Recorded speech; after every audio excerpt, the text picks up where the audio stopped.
Good morning, student. Welcome to Adarsh Baliketan Senior Secondary School. I am Shilpa Makriya, your science teacher. Student, today we will start our chapter second जो continue रखेंगे उसको. Today our topic is some common disease in caused by microorganisms. जो disease humans में होती है microorganism के बारे में, उन डिसीज के बारे में हम पढ़ेंगे. So student, take out your book, open page number 23. सभी अपनी बुक का पेज नंबर 23 ओपन करेंगे. फर्स्टली जो लास्ट पैराग्राफ अपना बचा था कि हमने देखा था कि जो मलेरिया डिसीज़ है जो मॉस्किटो के कारण स्प्रेड होती है, और मॉस्किटो में भी फीमेल एनाफिलिस जो मॉस्किटो है वह इस डिसीज़ को ट्रांसमिटेड करता है, हमारे अंदर जो है मलेरिया को फैलाता है. वैसे ही जो डेंगू डिसीज़ है, डेंगू डिसीज़ को कौन ट्रांसमिट करता है? जो है एडिस एकपति जो मॉस्किटो होता है वह इस डिसीज़ को ट्रांसमिट करता है. तो all mosquito breed in water. आप सभी जानते हैं कि जब हमारे घर के आसपास चारों तरफ पानी होता है तो वहाँ पर क्या है, सभी मच्छर क्या करते हैं, ब्रीडिंग करते हैं. मच्छर वहाँ पर फैलते हैं और अंडे देते हैं. Hence one should not let water collect anywhere. इसलिए हमें घर के आसपास कहीं भी, क्योंकि अभी रेनी सीजन है तो हमें घर के आसपास कहीं भी वाटर कलेक्ट नहीं होने देना चाहिए, in cooler, tyres, flower pot etcetera. By keeping the surrounding clean and dry we can prevent mosquito from breeding. अगर हम हमारे आसपास साफ सफाई रखेंगे, कहीं भी गंदगी नहीं होगी, तो हम मच्छरों को फैलने से रोक सकते हैं. Try to make a list measure which help avoid to spread to malaria. पहले हम टेबल देखेंगे. टेबल 2.1 दी हुई है पेज नंबर 25 पर. फर्स्ट है ह्यूमन डिसीज. ह्यूमन डिसीज में फर्स्ट डिसीज आपको दी गई है TB. First full form of TB is tuberculosis. Tuberculosis का शॉर्ट फॉर्म है टीबी बोलते हैं अपन इसको. कॉजिव माइक्रो ऑर्गेनिज्म. किस माइक्रो ऑर्गेनिज्म के कारण होता है? पॉजिटिव मीन्स कारण, जिसके कारण यह डिसीज होती है. तो साथ में आप मीनिंग भी लिखते चलेंगे बेटा. पॉजिटिव यानी कारण, माइक्रो ऑर्गेनिज्म जिसके कारण ये होता है. तो ट्यूबरकुलोसिस किसके कारण होता है? बैक्टीरिया के कारण. तो क्या है ये? बैक्टीरियल डिसीज है. क्यों? क्योंकि बैक्टीरिया के कारण यह डिसीज हो रही है. This is a bacterial disease. Mode of transmission. Transmission means फैलना. किस तरीके से, किसके थ्रू ये फैलता है? तो बाय एयर.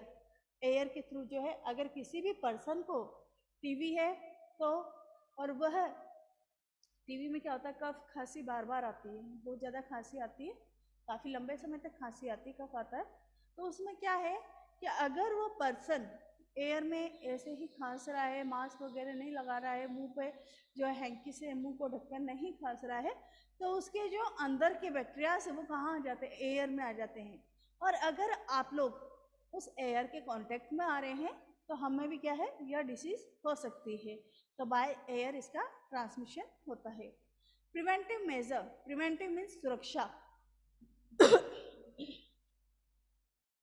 प्रिवेंटिव मीन्स सुरक्षा के, मेजर मीन्स उपाय. सुरक्षा कैसे अपन इससे बच सकते हैं, क्या इसकी सुरक्षा के उपाय हैं? तो जनरल मेजर है, keep the patient in complete isolation. अगर कोई पेशेंट है घर में जिसे ट्यूबरकुलोसिस या टीबी हुआ है, तो उसे क्या करें? Complete isolation. आइसोलेट करना मीन्स अलग करना, पूरी तरीके से उसे अलग कर दिया जाए. अलग कर दिया जाए इट मीन्स नहीं बाहर निकाल दिया जाए, अपने घर में जो भी रूम है एक सेपरेट रूम उसे दे दिया जाए, उस रूम में और कोई न आए जाए. Keep the person belonging of the patient away from those of the other. कि वह जो व्यक्ति है जिसे टीबी है वह दूसरे लोगों से क्या रहे? दूर रहे, दूसरे के कांटेक्ट में नहीं आए. From those vaccination to be given at suitable age. और अगर सुटेबल एज में वैक्सीनेशन हो जाता है, वैक्सीन उसे लगा दी जाती है, तो जो है इन बीमारियों की संभावना कम हो जाती है, यह बीमारियां नहीं होती. नेक्स्ट है अपना मीजल्स. मीजल्स की जो बीमारी है, मीजल्स क्या है? मीजल्स जो है एक वायरल डिसीज है. वायरल मीन्स वायरस के कारण जो डिसीज होती है. इसका ट्रांसमिशन भी किसके द्वारा हो रहा है? मीजल्स का जो है मीजल्स का ट्रांसमिशन भी बाय एयर, एयर के थ्रू ही इसका ट्रांसमिशन होता है।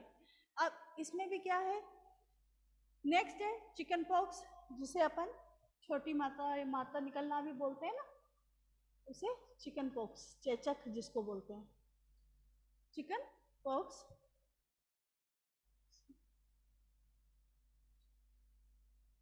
चिकन पॉक्स भी क्या है, वायरस डिसीज है।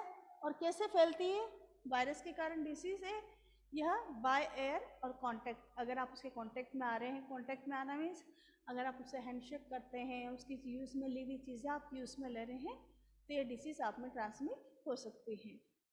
नेक्स्ट है पोलियो। पोलियो भी जो है वायरल डिसीज़ है, जो कि वायरस के कारण हो रही है। पोलियो भी, और पोलियो का ट्रांसमिशन किसके थ्रू हो रहा है, इसका ट्रांसमिशन भी एयर वाटर के थ्रू होता है। अगर एयर में या वाटर में आप पॉल्यूटेड एयर में जा रहे हैं या कॉन्टामिनेटेड एयर वाटर का यूज़ कर रहे हैं, तो उसमें जो ये बीमारी हमें हो सकती है। ये तो थी कुछ डिसीज़। नेक्स्ट है हमारी अब बैक्टीरियल डिसीज़, जो फर्स्ट है इसमें कॉलेरा एंड टाइफाइड।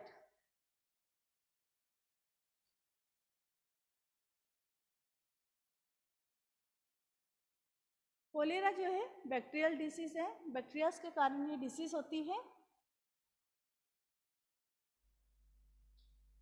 और ट्रांसमिशन जो है इसका कैसे होता है, फूड और वाटर के थ्रू। अगर आप कॉन्टामिनेटेड फूड खा रहे हैं, वाटर खा रहे हैं, वाटर पी रहे हैं, कॉन्टामिनेटेड फूड खा रहे हैं, मतलब बाहर का जो खाना आप खाते हैं, आप बहुत शौक से खाते हैं ना, बाहर जाते हैं तो आपकी टिकिया ले लो, पानी पूरी ले लो, समोसा ले लो, ये खा लो वो खा लो, पर बेटा वो खाना हमारे लिए बिल्कुल भी अच्छा नहीं होता। क्यों नहीं होता, क्योंकि जितनी सेफ्टी हम हमारे घर में रख रहे हैं, घर में हम खाना को प्रॉपर कवर्ड करके ढक के रखते हैं, तो बाहर क्या होता है आप देखेंगे ओपनली ऐसे ही खुला हुआ रहता है, तो कितने उसमें जर्म्स वगैरह प्रेजेंट रहते हैं, तो उस फूड को हमें अवॉइड करना चाहिए। तो जो कोलेरा है वो क्या हो रहा है, वाटर और फूड के कारण, कॉन्टामिनेटेड वाटर और फूड, अगर आप प्रदूषित खाना और पानी पी रहे हैं तो उसके कारण डिसीज आप में हो सकती है। टाइफाइड, टाइफाइड भी जो है बैक्टीरिया डिसीज है, बैक्टीरिया के कारण जो डिसीज हो रही है।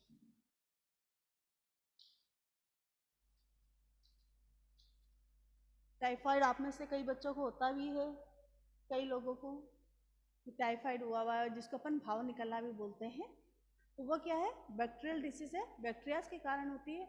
और क्या रीज़न है ट्रांसमिशन का, किस कारण ये ट्रांसमिट हो रही है, पॉल्यूटेड वाटर पीने पर, गंदा पानी पीने से।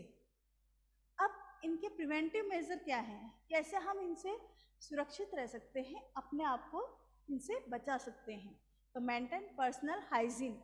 हाइजीन मीन्स होता है बेटा साफ सफाई रखना, मीनिंग भी साथ में ऐड करते हुए चलेंगे, सफाई रखना, साफ सफाई रखना, स्वच्छता रखना, है ना। पर्सनल हाइजीन, अपने आसपास क्या रखेंगे, साफ सफाई रखेंगे, गंदगी बिल्कुल नहीं रहे।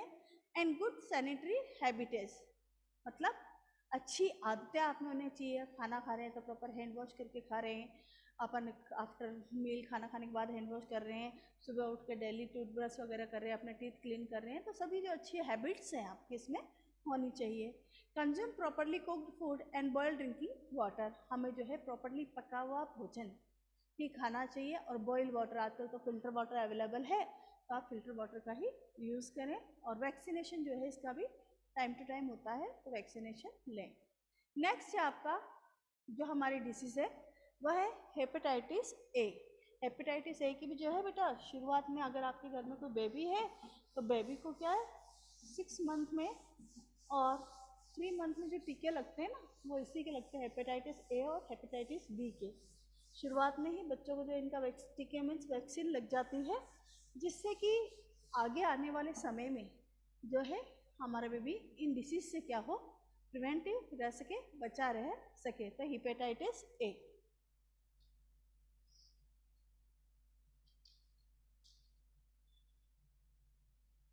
हेपेटाइटिस ए जो डिसीज़ है किसके कारण हो रही है, ये भी वायरस डिसीज़ है। और वायरस डिसीज़ के साथ इसका ट्रांसमिशन कौन कर रहा है, इसके थ्रू ये डिसीज़ हम में होती है, तो वाटर, कॉन्टामिनेटेड वाटर के थ्रू क्या है ये डिसीज़ हमें फैलती है, गंदा पानी पीने से। ड्रिंकिंग और प्रिवेंटिव मेजर क्या है, कैसे हम इससे अपने आप को सुरक्षित रख सकते हैं। तो drinking boil drinking water and vaccination, हमेशा उबला हुआ पानी या फिल्टर पानी का यूज़ करें और प्रॉपर अगर ऐसी बीमारी हो जाती है तो वैक्सीनेशन वगैरह करवाएं। लास्ट है मलेरिया। मलेरिया में भी आप सबको पता है इसके सिम्टम वगैरह क्या होते हैं, किसके कारण होती है वो अपन ने देख लिया है। मलेरिया डिसीज़ जो है फीमेल एनाफिलिस के कारण होती है, अभी लास्ट में आपसे पूछूंगी। अब पॉजिटिव माइक्रो ऑर्गेनिज्म, यहाँ पर आप देखिए पॉजिटिव माइक्रो ऑर्गेनिज्म कौन है, यह किसके कारण है, प्रोटोजोआ। 4 ग्रुप्स पढ़े थे ना अपन ने माइक्रो ऑर्गेनिज्म के, तो प्रोटोजोआ के कारण डिसीज होती है। अब इन प्रोटोजोआ को ट्रांसमिट कौन करता है, इनको ट्रांसमिट कौन कर रहा है, मॉस्किटो। और मॉस्किटो में कौन सा मॉस्किटो कर रहा है, फीमेल एनाफिलिस मॉस्किटो जो है इसे ट्रांसमिट करता है। प्लाज्मोडियम, प्रोटोजोआ में जो प्लाज्मोडियम माइक्रो ऑर्गेनिज्म रहता है उसे जो मॉस्किटोज पे बैठ के उसके जो है जम्स ले लेता है और हमें ट्रांसफ़र कर देता है, तो इसको ट्रांसमिशन जो है मॉस्किटो करता है, फीमेल एनाफिलिस। अब कैसे हम, मलेरिया है किसी को तो उसके प्रिवेंटिव मेजर, उससे सुरक्षा के उपाय हम कैसे ले सकते हैं। यूज मॉस्किटो नेट एंड रिप्लेंट्स, हम जो है आजकल क्रीम वगैरह भी ओडोमोस वगैरह चला हुआ है, मच्छरदानी का यूज़ करके मच्छरों से बच सकते हैं। Spray insecticides and control breeding of mosquito by not allowing water to collect in the surrounding, जो है इंसेक्टिसाइड जो स्प्रे वगैरह चल रहे हैं मॉस्किटो के लिए वो यूज़ में ले सकते हैं। घर के आसपास जो है डर्टी वाटर कलेक्ट नहीं होने दें, गंदा पानी नहीं होने दें, जिससे कि मच्छरों का उत्पन्न नहीं होंगे। यह हमारी डिसीज़ थी जो हमने पढ़ी है कि कोई वायरस के कारण हो रही है, कुछ बैक्टीरियल डिसीज़ है बैक्टीरिया के कारण हो रही है, और सम डिसीज़ प्रोटोजोअल डिसीज़ है प्रोटोजोआ के कारण हो रही है, उनके प्रिवेंटिव मेजर अपन ने पढ़े हैं। नेक्स्ट हमारा टॉपिक है disease causing micro organism in animals. ये तो हमने ह्यूमंस में पढ़ा है कि ह्यूमंस में कौन कौन सी डिसीज़ होती है, इनके अलावा जो है और भी बहुत सारी डिसीज़ हैं बेटा इनके साथ होने की, पर आपके कोर्स में इतना ही है। इसके अलावा जो है डेंगू का इसमें नहीं दे रखा, सिर्फ नाम दे रखा है डेंगू फीवर का। डेंगू फीवर में आप सबको पता है कि हमारी प्लेटलेट्स डाउन चली जाती हैं, और अगर हम टाइम पे ट्रीटमेंट ना लें डेंगू में तो पर्सन की डेथ भी हो जाती है। सिम्टम्स वगैरह हाई फीवर वगैरह होते हैं इसके, और प्रिवेंटिंग मेजर है टाइमली डॉक्टर से एडवाइस दी जाए, मेडिसिन दी जाए। नेक्स्ट अपना टॉपिक है पेज नंबर 24 पे, disease causing micro organism in animal.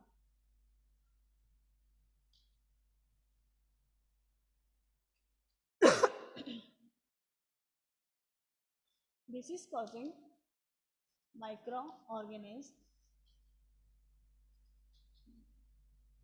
In animals. Animals में ये माइक्रो ऑर्गेनिज्म डिसीज फैलाते हैं। ये तो हमने ह्यूमन डिसीज देखी थी अभी कि ह्यूमंस में कौन सी डिसीज होती है, अब हम एनिमल्स की देखेंगे। So student sit your book. Firstly आप जो यहाँ पर ये ऑरेंज पैराग्राफ दिया हुआ है इसको अंडरलाइन करेंगे बेटा। Robert Koch discovered the bacterium which causes anthrax disease. सबसे पहले रॉबर्ट कोच जो साइंटिस्ट थे उन्होंने 1876 में, अंडरलाइन में करेंगे, रॉबर्ट कोच ने 1876 में बैक्टीरियल डिसीज़ की खोज की थी कि बैक्टीरियाज के द्वारा भी जो है डिसीज़ होती हैं, और जो कौन सी एंथ्रेक्स डिसीज़ इन्होंने खोजी थी। देखिए बुक में, several micro organism not only causes disease in human and plants but also in other animals, कि माइक्रो ऑर्गेनिज्म ओनली ह्यूमंस में ही डिसीज नहीं करते, हमें ही बीमार नहीं करते, बल्कि जितने भी लिविंग थिंग्स है, लिविंग थिंग्स प्लांट और एनिमल्स हैं, आप सबको पता है, तो उनको भी क्या है, उनमें भी ये डिसीज स्प्रेड करते हैं, डिसीज फैलाते हैं, but also in other animal. For example anthrax is a dangerous human and kettles disease caused by bacteria.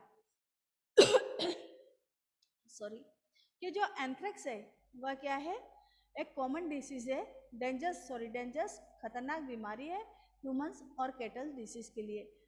Cattle means जो हमारे पालतू जानवर होते हैं, काऊ, बफेलो, कैमल्स, इनके लिए। और किसके द्वारा होती है, बैक्टीरियाज के द्वारा होती है। और कैसे, food and mouth disease of cattle is caused by a virus, और फूड के थ्रू जो है, सॉरी, फूड एंड माउथ, पैरों में और मुंह में ये डिसीज वायरस के थ्रू होती है। नेक्स्ट है आपका, ये हमने एनिमल का पढ़ लिया कि एनिमल में जो है कौन सी डिसीज होती है। एनिमल्स में एंथ्रेक्स डिसीज जो है बैक्टीरियाज के कारण होती है, जो कि उनके फूड में और माउथ में अफेक्टेड होती है। नेक्स्ट हमारा टॉपिक है disease causing micro organism in A plant. Plant में जो डिसीज होती है, क्योंकि हम जो मैक्सिमम पार्ट है अपने फूड का किससे ऑब्जर्व कर रहे हैं, प्लांट से ऑब्जर्व कर रहे हैं, वेजिटेबल के रूप में, फ्रूट्स के रूप में, सीरियल्स के रूप में। तो हमारा नेक्स्ट टॉपिक है disease causing micro organism in plants. Plant में बीमारी फैलाने वाले micro organism. Several microorganisms cause disease in plant like wheat, rice, potato, sugarcane, orange, apple and other। तो कई माइक्रो ऑर्गेनिज्म, इन सभी चीज़ों में व्हीट भी हम खाते हैं, राइस भी खाते हैं, एप्पल भी खाते हैं, ऑरेंज भी खाते हैं और शुगर कैन में शुगर का यूज़ करते हैं। तो इन सभी में भी क्या है, डिसीज ये फैलाते हैं। The disease reduce the yield of crop, see table 2.2 for some such plant disease. जब अगर किसी प्लांट को डिसीज हो जाती है, तो अगर हमें डिसीज़ हो जाती है, हम बीमार हो जाते हैं, तो हम क्या ऐसा काफ़ी सिक फील करते हैं, काफ़ी अपने को जो है थकान महसूस होती है, कमजोरी फील होती है अपने को, है ना, प्रॉपर वर्क नहीं कर पाते हैं ना अपन। वैसे ही अगर प्लांट्स में डिसीज़ हो जाती है तो प्लांट्स क्या है, प्रॉपर अपनी ग्रोथ नहीं कर पाते, प्रॉपर उनका जो डेवलपमेंट होना चाहिए वो नहीं हो पाता। Some such plant disease they can be controlled by the use of certain chemicals which kill the microbes। जी यहाँ पर जो है पेज नंबर 25 पे टेबल 2.2 में जो है प्लांट डिसीज दी हुई है और इन्हें कैसे कंट्रोल किया जाता है, कुछ केमिकल्स का स्प्रे करके जो है इनको कंट्रोल किया जाता है। प्लांट डिसीज फर्स्ट है सिट्रस कैंकर। सिट्रस कैंकर,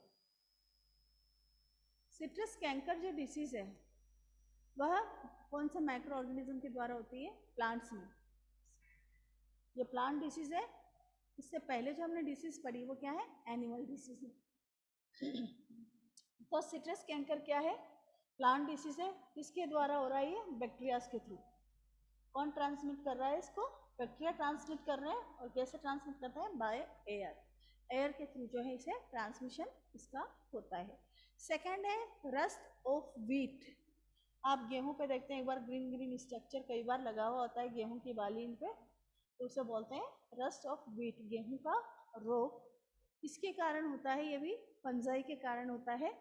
और फंजाई कैसे ग्रोथ करती हैं, एयर में अगर इनके स्मॉल सीड्स प्रेजेंट होते हैं तो जैसे ही इनको खाने के लिए चीज़ें मिल जाती हैं तो वह उस पर ग्रोथ करने लग जाते हैं, इनके सीड्स, जो फंजाई के सीड्स एयर में प्रेजेंट रहते हैं। येलो वैन मोजेक ऑफ भिंडी, कई बार आप देखते होंगे कि जो भिंडी है, जो लेडी फिंगर अपन खाते हैं, वह क्या हो जाता है, येलो कलर की भी आती है। तो वह कैसे होता है, तो येलो वैन,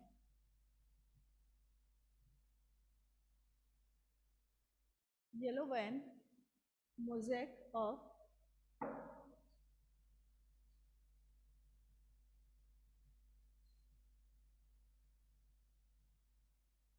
भिंडी,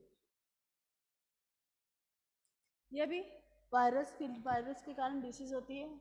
और वायरस को ट्रांसमिट कौन करता है, वायरस को ट्रांसमिट करते हैं इंसेक्ट, क्योंकि प्लांट में इंसेक्ट क्या है, बैठते रहते हैं। इंसेक्ट एक जगह तो बैठते नहीं, हर जगह घूमते रहते हैं, तो कोई भी उनसे वायरस उनके लेग्स में, माउथ में, कहीं भी जो है चिपक कर प्लांट्स तक पहुंच जाता है।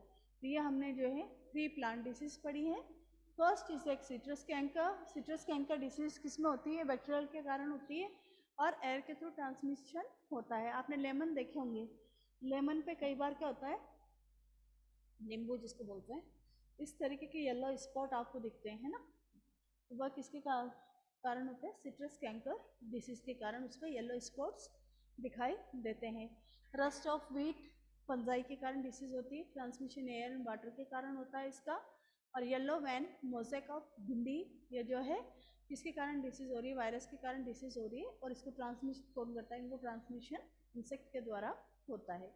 और कैसे रोका जा सकता है, अगर हमारे प्लांट कोई डिसीज हैं तो उन पे केमिकल्स के लिए क्या वर्क करते हैं, मेडिसिन का वर्क करते हैं। जैसे मेडिसिन लेने पे हम ठीक हो जाते हैं, वैसे ही उन पे केमिकल्स का स्प्रे कर दिया जाता है, छिड़काव कर दिया जाता है, जिससे कि ये क्या है, इनकी ग्रोथ खत्म हो जाती है और हमारा फूड, हमारा जो प्लांट है वो सही रहता है। अब हमारा नेक्स्ट टॉपिक आता है इसमें, फूड पॉइजनिंग। फूड पॉइजनिंग होता क्या है, विषैला फूड। सबको पता है अगर हम खराब खाना खाते हैं तो बीमार हो जाते हैं ना। तो इसी का अपन देखेंगे फूड पॉइजनिंग क्या होता है, कैसे होता है।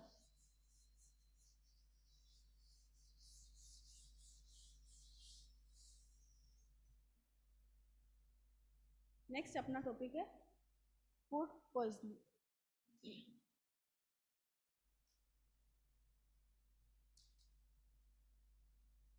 विषैला भोजन जिसको बोलते हैं।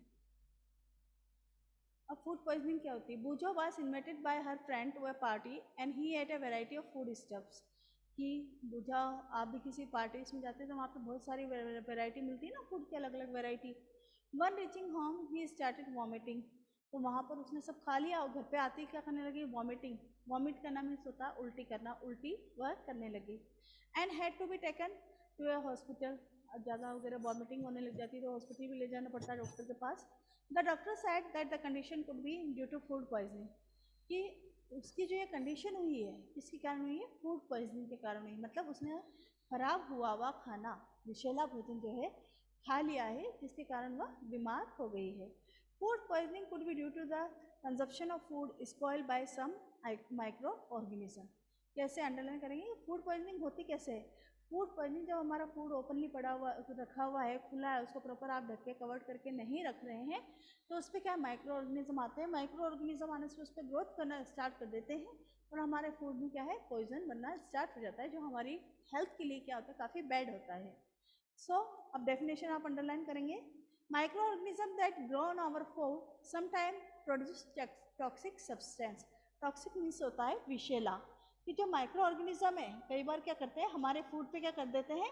ग्रोथ करना स्टार्ट कर देते हैं।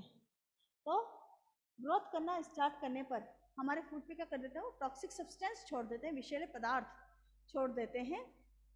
विषैले पदार्थों के कारण this make of the food poisonous causing serious illness and even death.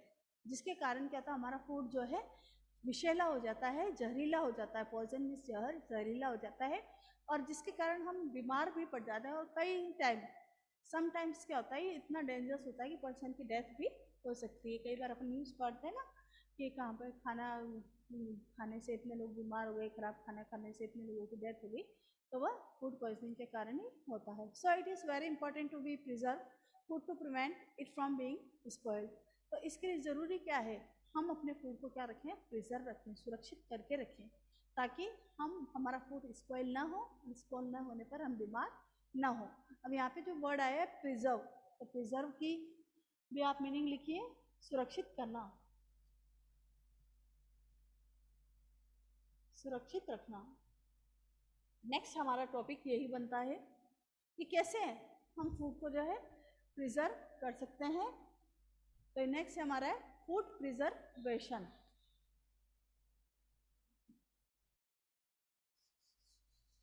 Next हमारा टॉपिक है यहाँ पर फूड प्रिजर्वेशन।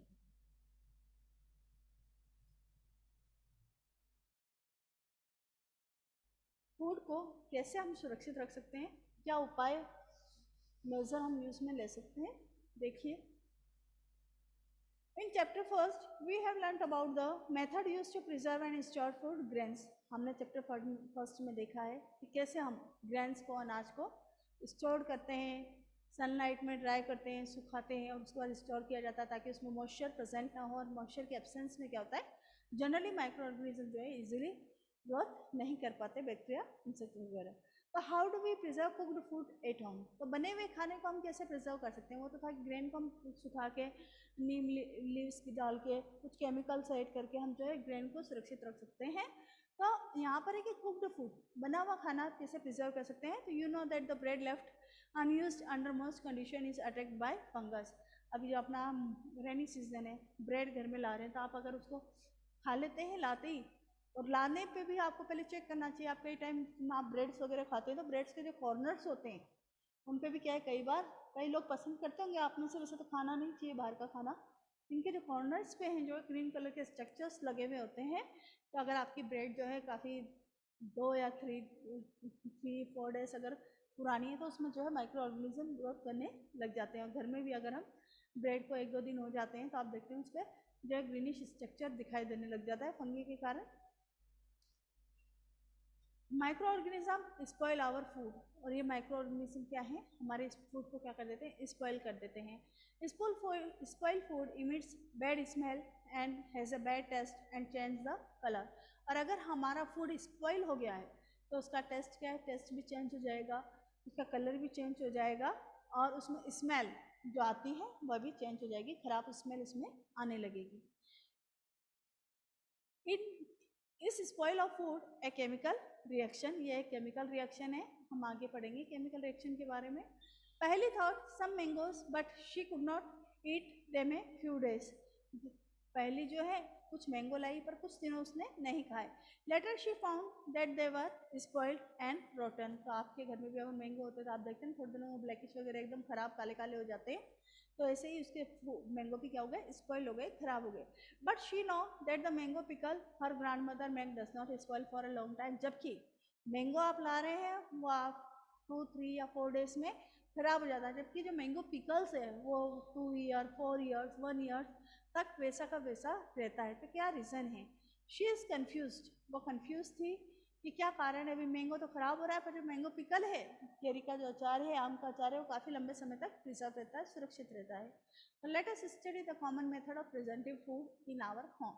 यहाँ पर हम स्टडी करेंगे कुछ कॉमन मेथड जो हमारे फूड को प्रिजर्व रखती हैं, बचा के रखती हैं. We have save it from the attack of microorganism, जिससे कि हमारा फूड माइक्रो ऑर्गेनिज्म से अटैक से क्या होता है, बचा हुआ रहता है. तो यहाँ पर मेथड देखिए, prevent food preservative method, food को बचा के रखने की. तो फर्स्ट है जो मेथड है आपकी केमिकल मेथड. केमिकल मेथड में बेटा केमिकल्स का यूज़ किया जाता है फूड को प्रोटेक्ट करने के लिए. जैसे आप बाहर से सॉस वगैरह लाते हैं, टोमेटो सॉस, जैम, सभी फूड आइटम्स जो आप बाहर से ले रहे हैं वह सब किससे प्रिजर्व रहते हैं, क्योंकि उनमें क्या केमिकल्स, कुछ केमिकल्स ऐड कर देते हैं. केमिकल्स ऐड करने से उसमें माइक्रो ऑर्गेनिज्म की ग्रोथ नहीं हो पाती. तो देखिए chemical method, salt and edible oil are the common chemicals generally used to check the growth of microorganism. तो कॉमनली घर में जो यूज़ होते हैं वो क्या है, सॉल्ट, नमक और ऑयल, जो पिकल में भी डालते हैं, अचार वगैरह में भी डलता है, जिससे कि हमारा इनमें माइक्रो ऑर्गेनिज्म जो है ग्रोथ नहीं कर पाते. तो माइक्रो ऑर्गेनिज्म की ग्रोथ नहीं होने के कारण हमारा फूड क्या खराब नहीं होता. Therefore they are called preservatives, इसलिए इन्हें क्या बोलते हैं, प्रिजर्वेटिव्स बोलते हैं, सुरक्षित रखने वाले पदार्थ बोलते हैं. We add salt or acid preservative to pickles to prevent the attack of microbes. Sodium benzoate and sodium metabisulfate are common preservatives. तो सोडियम सल्फेट और सोडियम जो है सोडियम मेटाबाइसल्फेट, ये दोनों केमिकल के नेम हैं. और इन केमिकल्स का जो आप मार्केट से पिकल्स वगैरह लेते हैं उनको प्रिजर्व करने में यूज़ किया जाता है सॉस में. घर पे जो पिकल्स बनाते हैं उसमें केमिकल का यूज़ नहीं करते. होम पिकल्स आपकी मम्मी वगैरह भी बनाते हैं घर में, आपने देखा होगा, तो वहाँ पर किसका यूज़ होता है, सॉल्ट और ऑयल का यूज़ होता है पिकल्स को प्रिजर्व रखने के लिए. We add salt and acid these are also used jam and squash to check the spoilage. तो ये जो है जैम को, इनको सुरक्षित करने के लिए इन केमिकल्स का यूज़ किया जाता है. अब नेक्स्ट टॉपिक है अपना प्रिजर्वेशन बाय कॉमन सॉल्ट.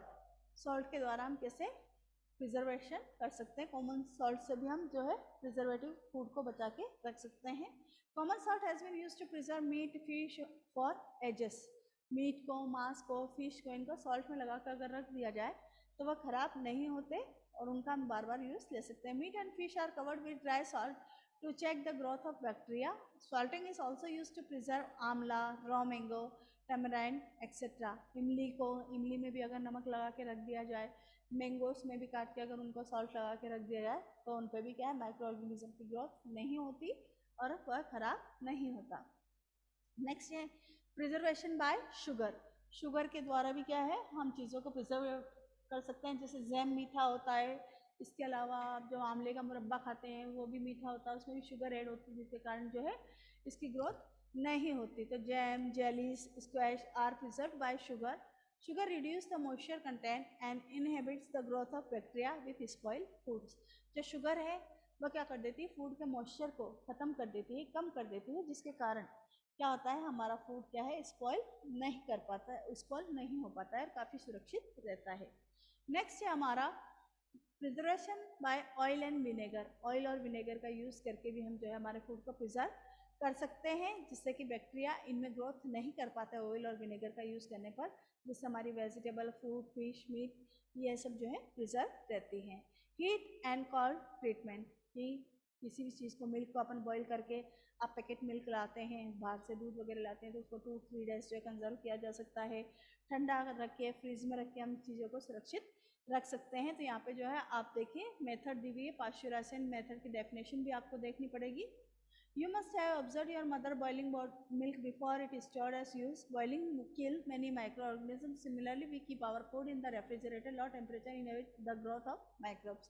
जब भी आप घर में दूध का यूज़ करते हैं, पहले अपन दूध जैसे ही लेते हैं तो दूध को बॉईल करते हैं, मिल्क को बॉईल करने पे क्या होता है, उसके जो माइक्रो ऑर्गेनिज्म वो ना खत्म हो जाते हैं, फिर हम उसको फ्रिज में रख देते हैं ताकि वह खराब ना हो। Pasteurized milk can be consumed without boiling as a is free from harmful microbes. अब यहाँ पे आप डेफिनेशन आगे से अंडरलाइन करेंगे।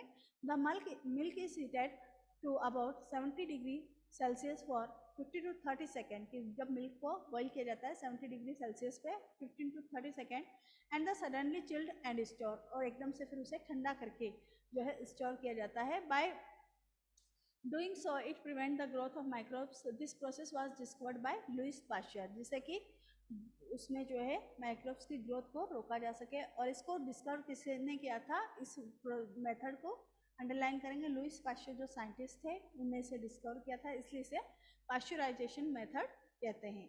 लास्ट है इसमें storage and packing. This day dry fruits and even vegetable are sold in sealed airtight packet to prevent the attack of microbes. और पैकिंग में जो आप चिप्स खाते हैं, कुरकुरे खाते हैं, ये भी क्या है, पैकिंग में जो है इनमें पैकिंग में सुरक्षित रखा जाता है ताकि बाहर की एयर इंटर नहीं कर सके, तो ऐसे हम फूड को जो है सुरक्षित रख सकते हैं। ये तो हमारे प्रिजेंटिव मेथड्स वगैरह कंप्लीट हुए हैं। अब हमारा नाइट्रोजन साइकिल है और नाइट्रोजन फिक्सेशन, ये हमारी हम नेक्स्ट क्लास में देखेंगे। आज के लिए अपना इतना ही। सब अपने अपने माइक और कैमरा ऑन करो बेटा, माइक कैमरा ऑन करो। किसी को कोई डाउट है क्या बेटा? भूमिका, नो मैम। अनंत, ऋषि, नो मैम। आप लोग बेटा जिसका भी काम पूरा हो गया वो नोटबुक चेक करने के लिए भिजवा देना, है ना। और एक बात है बेटा, नो मैम। चलो एक क्वेश्चन का आंसर दो तो आप लोग मुझे, ठीक है। मलेरिया डिसीज किसके कारण होती है? मलेरिया डिसीज कौन से मॉस्किटो के कारण होती है? Female Anopheles. वेरी गुड बेटा। और female Anopheles mosquito. Dengue, dengue disease कौन कैरी करता है, ट्रांसमिट करता है? यस, विच मॉस्किटो, मॉस्किटो नेम था अभी बताया था बेटा आप लोगों को। गिव आंसर, याद नहीं है ना, पढ़ा नहीं किसी ने कल। हाँ जी बोलो। Female Anopheles mosquito. Yes very good. Okay बेटा, आप सबका चैप्टर सेकंड कंप्लीट हो, चैप्टर फर्स्ट कंप्लीट हो गया ना सबका? चैप्टर फर्स्ट सबने नोटबुक में कर लिया बेटा? यस या नो? मुझे मंडे टू वेडनेसडे आप लोगों की नोटबुक चाहिएगी। 22 से आपके जो फर्स्ट यूनिट टेस्ट स्टार्ट हो रहे हैं उसमें फर्स्ट चैप्टर कंप्लीट आएगा आपका। क्लियर? Okay ma'am. तो मंडे टू वेडनेसडे तक मेरे पास सबकी नोटबुक आ जानी चाहिए चेक होने के लिए। ओके बेटा, लीव करो क्लास में।